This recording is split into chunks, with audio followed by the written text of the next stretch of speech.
And on the 8th day, God looked down on his planned paradise and said, I need a caretaker. So God made a farmer.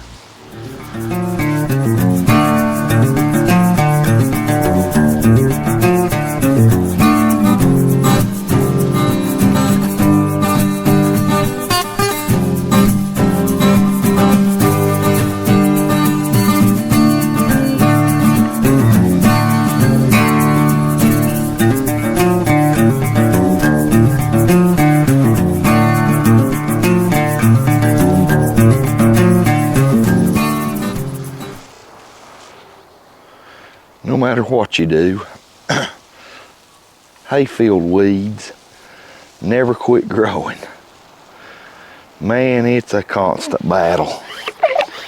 And you see, I'm doing most of these with a little spot sprayer because I'm in the test plot and it's not a big area.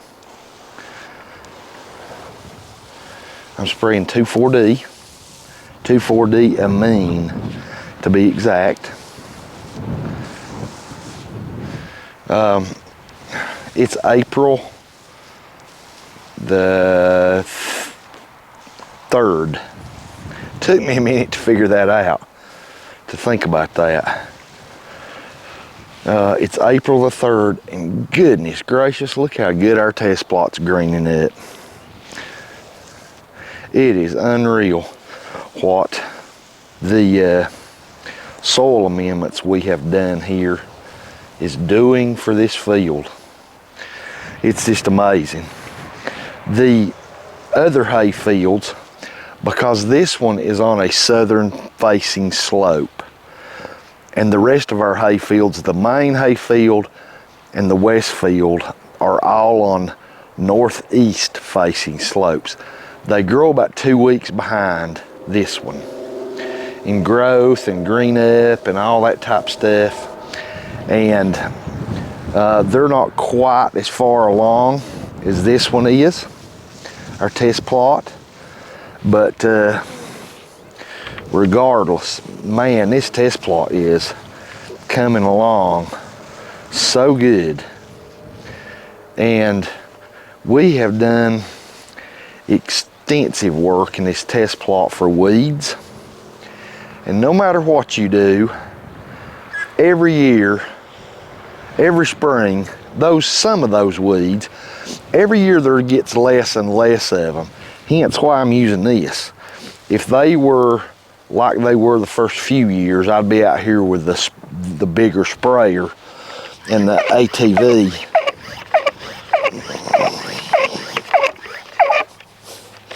Really going after them, but they're less and less every year, so I can downsize and get I don't have to use as big of equipment and as much spray, and I'm just spot spraying.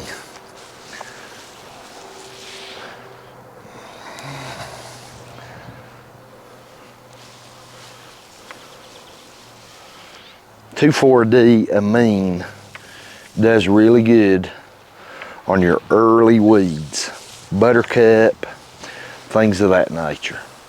However, when it gets a little later in the year, 2,4-D for our soil and our weeds kind of suddenly starts losing its effectiveness.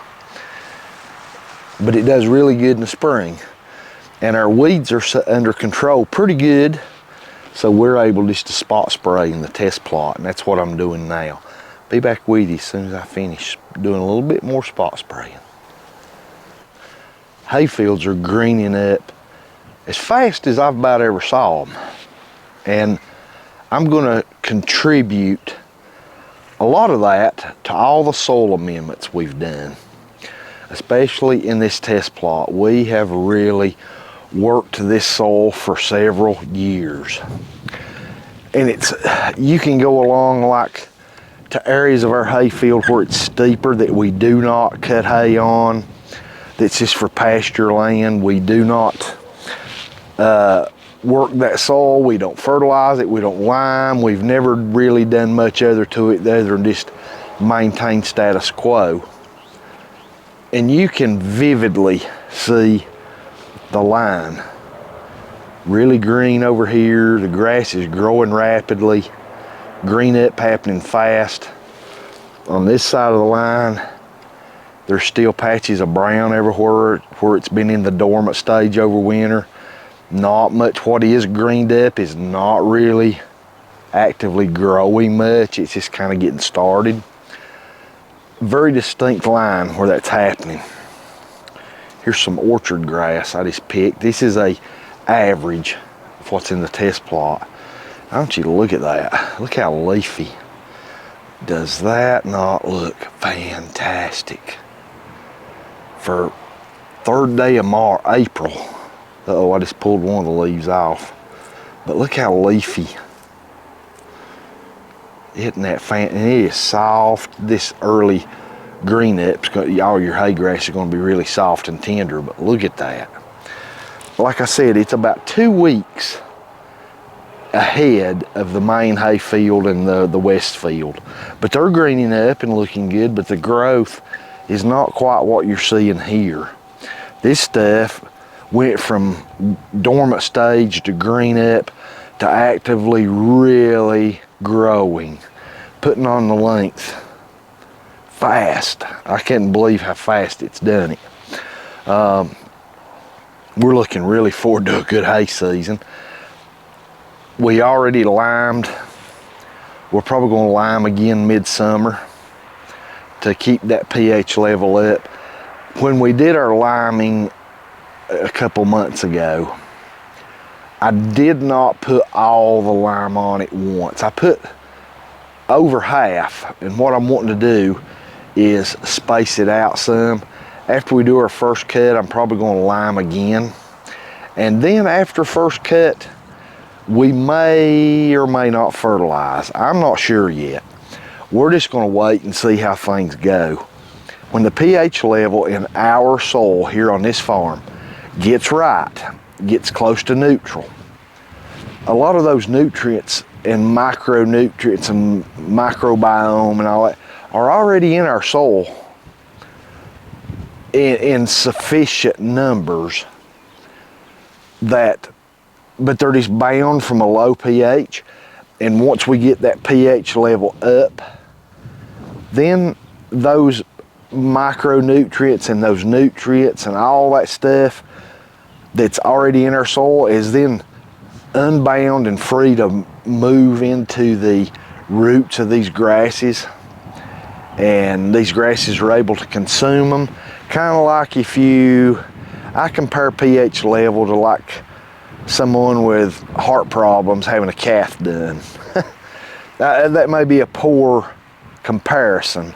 That's the only real thing I can think of. Or maybe just a clogged drain. You run your sink and water goes down really slow. Okay, that's when you got a low pH. All of a sudden you get that clog out, and we're going to pretend lime is the thing going in there and cleaning that clog out. Then you turn your water on and water just gushes down. That's what lime does to the soil. And a pH level, proper pH level, does to the soil. I couldn't be happier with how the test plot is coming along. We've got orchard grass, timothy, some Kentucky bluegrass, and red clover coming up in this test plot like you would not believe. It's growing, like the old saying, to beat the band. It's unreal. We've also got some weeds. No matter what you do, you saw me a few minutes ago spraying by hand, this spot spraying. Every year, weeds are going to rear their ugly head. You can eliminate a lot of them, but you never get rid of them all, at least not here in North Carolina. I'm about convinced of that, or western North Carolina, or in the mountains, the Appalachian Mountains. Where if you're somewhere where your soil, you can spray 1 or 2 times and they're gone for 5 years, God bless you.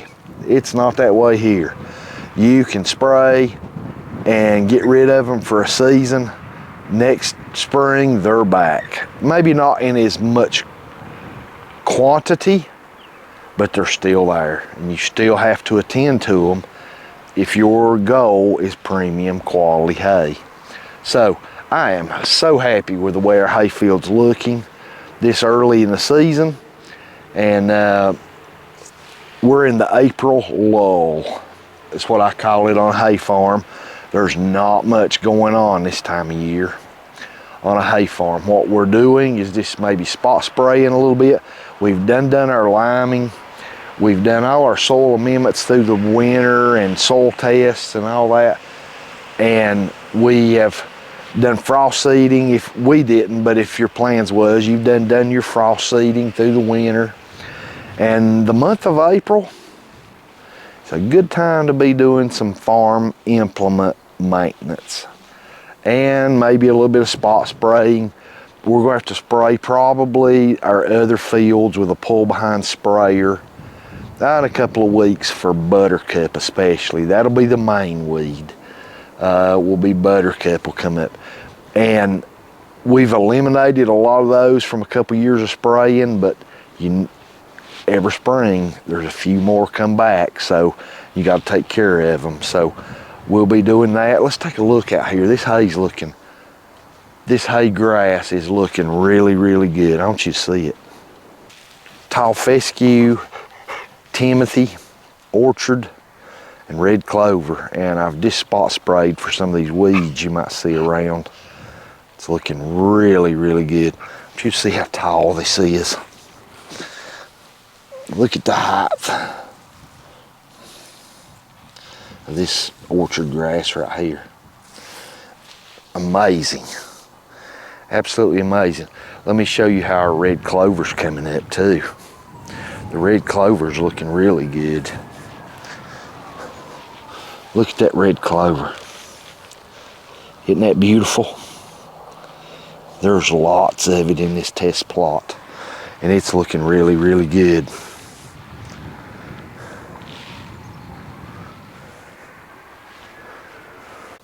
Our main hay field back here is looking good. It's greening up and starting its growth period. A little behind the test plot, about 2 weeks, I would guess. Here is an indication of a normal, average piece of orchard grass that's growing back here. A couple inches shorter than what's growing in the test plot. But it's coming on. Nice green tender. We're looking really forward to what this hay season has in store for us. Can you see the distinct line over there? Starts down there in that valley and comes right at the side of this pasture, or this hay field. We used to have that section right there. We used it for rotational grazing for our dairy goat herd, which is no longer in use, but it's too steep really to bale hay on, so we used it for pasture, and we haven't worked that soil. Look at the distinct difference. Okay, you can probably see too some back here in our west field, and let me zoom in on that. You can see that is a work in progress. We've not been working that soil near as long, but that being said, you see it back in there?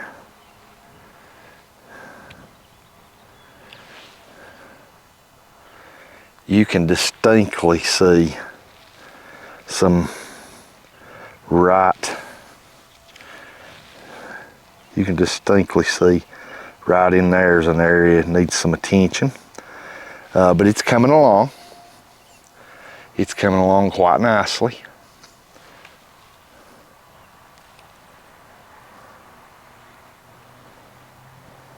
Telling you, work on your soil takes time. It's not an overnight thing.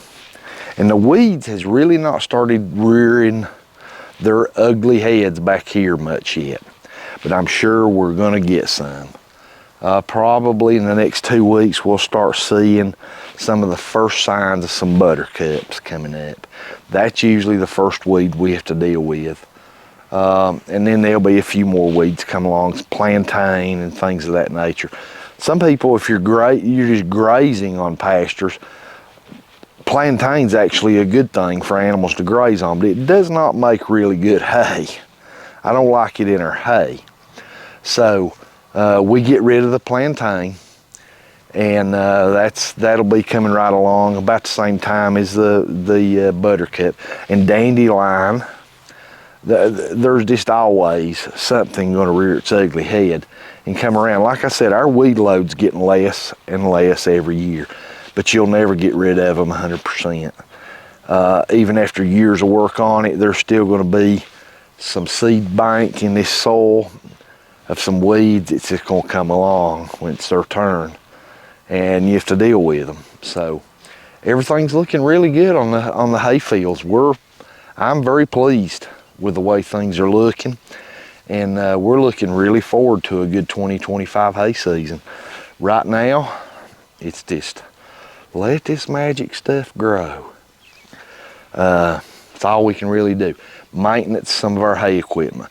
I'm going to start going through all of our hay equipment, the rake, the mower, the tedder, the baler.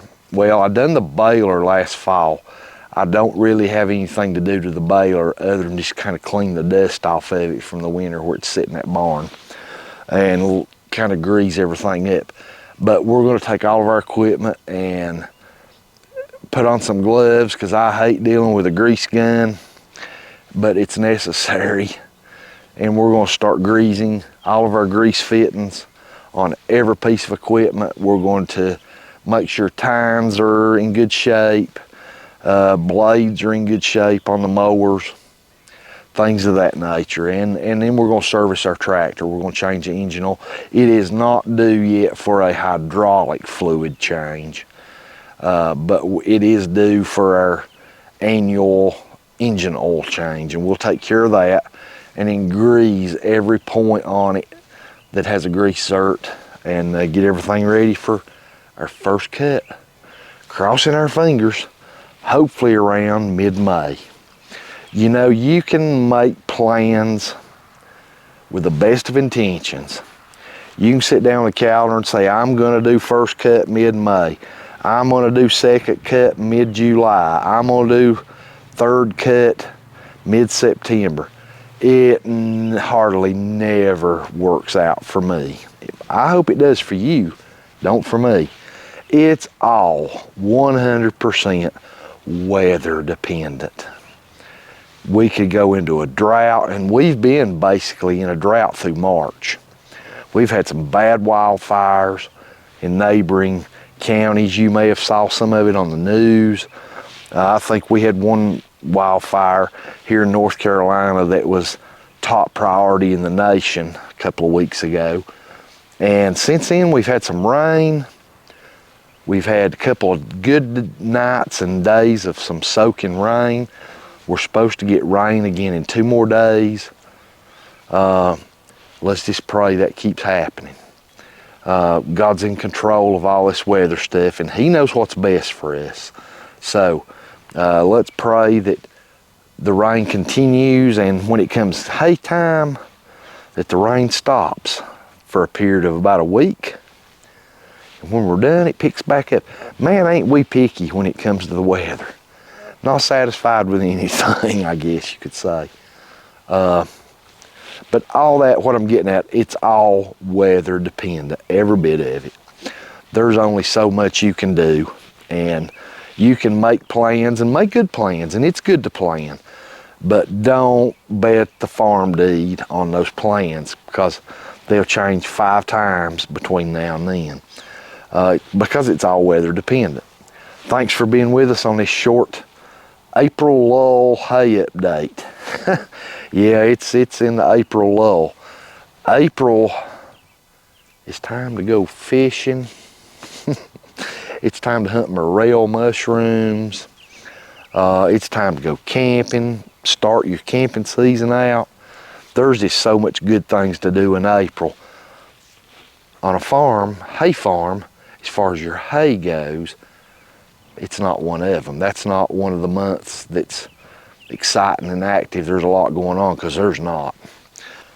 All you're doing is standing around like this, watching the hay grow.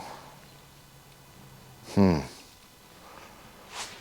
can almost see it growing in the test plot, but not back here yet.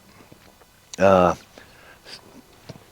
of my favorite things to do in April on a day when I'm not fishing or camping or something like that, and come out here somewhere and just pull me up a seat in the middle of the field and just sit and look at the hay fields and think about the amazing, fascinating creation that God made for us, and watch this grass growing. My. Thanks for being with us. I really appreciate it. And I pray God blesses you and your family. And I pray y'all have a fantastic day. I love the April lull.